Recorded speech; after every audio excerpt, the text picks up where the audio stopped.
Alright you guys, this is going to be a short clip of starting up and what it's like to start a shift on one of these bad boys. Here, I'll do a quick look. We got a blizzard. Yep.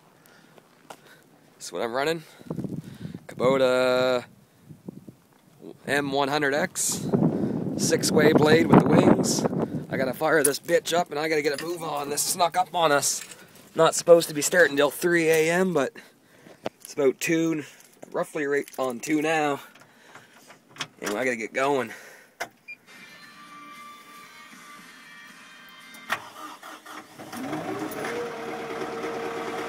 There we go, yeah.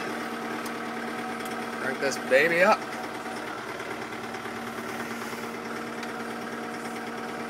Battery life. Oh no.